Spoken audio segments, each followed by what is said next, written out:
All right, I pulled the belt tensioner real quick. So we get the belt out. Cute. Definitely gonna recommend the tensioner. Yeah, I would just get the whole tensioner at this point. It's cheaper than buying just the pulley. Yeah, exactly. Easy peasy. It was like that on my car.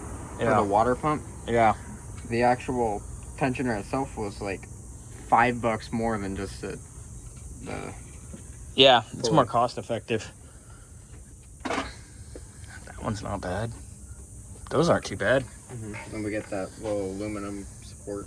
Yeah, you gotta do this guy. Check this guy too. Ooh. Of course the plastic one's funky. Belt out of here. Obviously, new belt probably. Yeah. $20.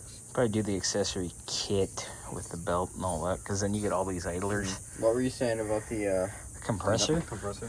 The clutch has a lot of, see the brown? There's a lot of dust from wear on that. But it's not, doesn't have much resistance either. So it's probably working its way towards being deceased as well. But, you know, we're here. We're here. It's one of those. A recommendation. It's just a recommendation. But we'll get with Ken. We'll talk about everything once we get everything out and situated. But we're very, very close. Probably won't be out today, but it'll probably be Monday morning. Monday morning. Xander will get it out.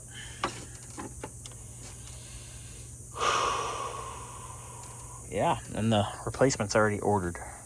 We're just waiting. All right, stuff's coming out. Cobwebs galore. You're a cobweb. I hate cobwebs. Spider webs. Chemical warfare. There you go. That's a spirit. Like Hitler.